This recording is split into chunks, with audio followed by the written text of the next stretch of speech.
Hello, and welcome to the opening show of our primetime series, What Would You Do? If you see something and you think it's wrong, do you step in or do you step away? What people say and what they do aren't always the same. That's why our hidden cameras are so revealing. In our first scenario, we weren't sure what to expect when our opinionated man behind the counter meets the Muslim woman in a headscarf. Deep in the heart of Texas, at this little roadside bakery, bigotry is being served with a coffee and dish. Sir, I had a question.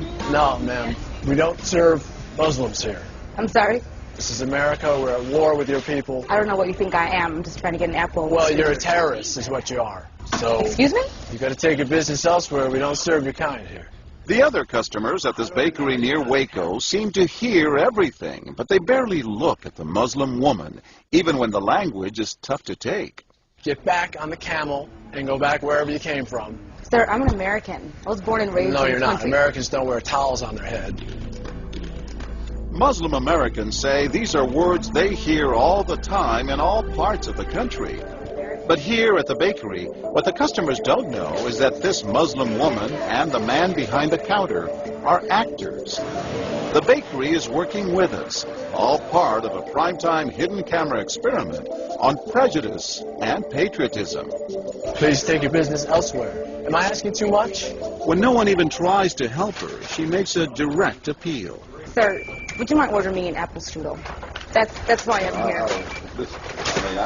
I can give you the money. I have no problem. That's not a problem.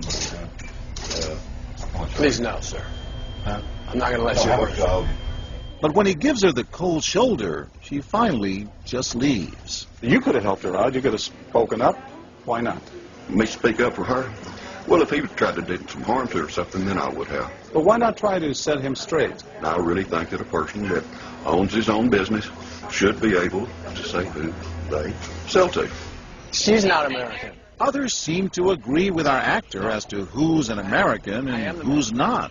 Is it all based on the way we look? I'm an American citizen. I just would like an apple strudel, please. Well, I'm sorry. Then why don't you dress like an American? You're This so is American. for religious purposes, sir, and I don't think you have any right to say anything. So I'm religious. I don't wear, Halloween costumes around.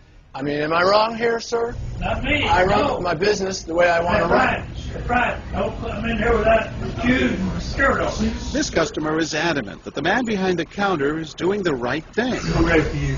But the fact is, it's against the law to deny service to someone based on their race or religion. My name is John Quinones, and I'm with ABC News.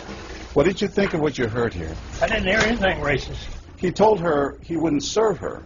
Well, he can say he wouldn't serve you if you come in here barefooted without a shirt on. But she wasn't barefoot or without a shirt on. Well, she wasn't dressed right. What do you mean? If I was running a place, I'd do the same thing. You wouldn't let Muslims shop at your store? I sure wouldn't. We never expected customers to be so candid. How do I know you don't have a bomb in there? Watch what happens this time when, once again, our Muslim woman is denied service This is not right.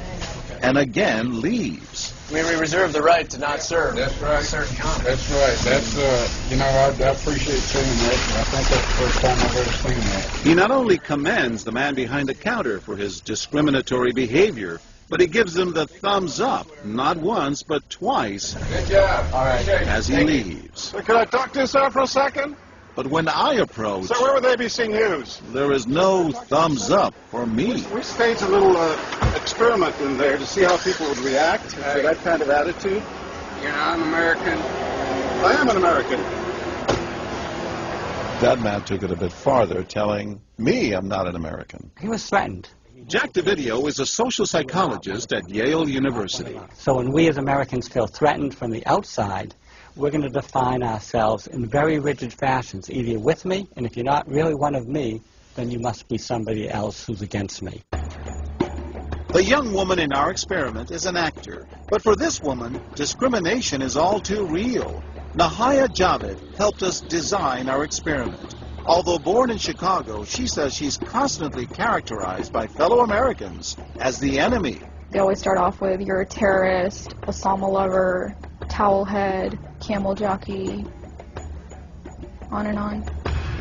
While attending college in Texas, she says she continually suffered verbal abuse and has even been physically attacked just because she's Muslim. They assume I'm not from here, and if I tell them I'm American, they're like, no, you're not. Just because you were born here doesn't make you American.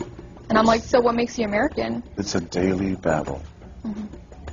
And I don't feel like living in America, I should have to fight this battle.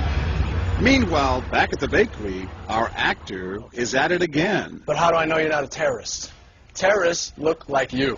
But this time the customers are sympathizing with the Muslim woman.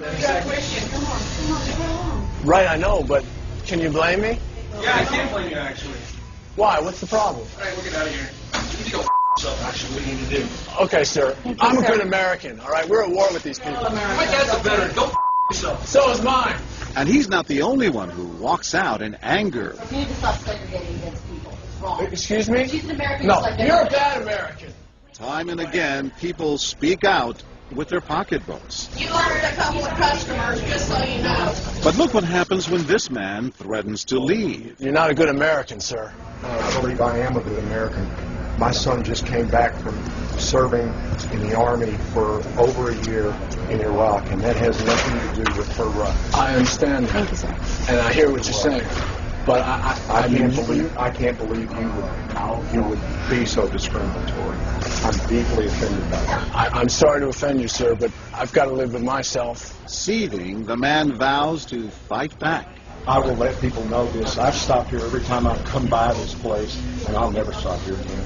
Why did folks get so upset? They saw an injustice. It's justice that binds us together. It's justice that makes us a society. Any threat to that kind of sense of justice and fairness undermines the entire system. You're really not going to say everything? No, I'm not. Perhaps that's why more customers are outraged by our actor's hateful behavior than approve of it. You're not dressed like an American. But no one is more persistent than these two young women who can't believe what they're hearing. Take your jihad, take it back out to the parking lot. Excuse me? I mean, I got to protect my customers, okay? You're really offensive and disgusting. Well, I'm sorry. I'm just trying to protect you here. Thank because you. you You're don't know sick. Like that doesn't mean anything. This is a How do you know? culture. You are These people so are trying to ignorant. kill Americans. It's disgusting. It is my culture. So you're ready to serve me, but you're not ready to serve her?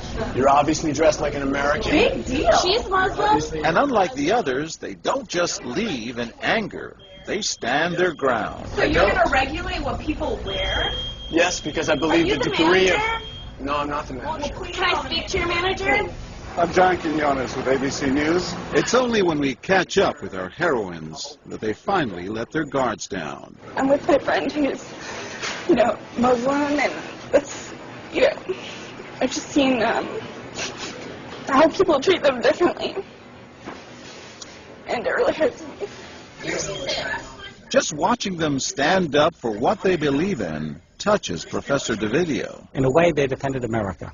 And I was impressed by that, because they wanted this to be a just society, a just place, a just bakery. I'm John Quinones. And remember this man whose son served in Iraq?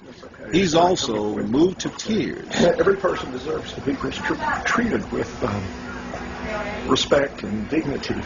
No matter how In they're every dressed. situation, no matter how they're dressed. Never have we seen reactions so polarized, from a thumbs up for prejudice to an emphatic thumbs down. Go yourself. Two different Americas, both convinced they're patriotic. At the end of the day, 13 people stood up for the Muslim woman, while 6 sided with the clerk. But the majority of the bystanders, 22, did or said absolutely nothing. That's what's most frightening to Muslims like Nahaya, who was watching our experiment. In fact, so frightening that they often avoid going out by themselves. It's really sad because I'm old enough to be able to do things by myself. I shouldn't need a chaperone all the time. But that one time that I'm alone and something bad might happen, I'd rather be safe than sorry. Hi, I'm Nahaya. It's no wonder this young woman was so moved by the people who came forward to protect a stranger who just happens to be Muslim. Thank you so much for what you did, and I wish more people would do these type of things. And I do too. It would make my life a lot easier. God go with you.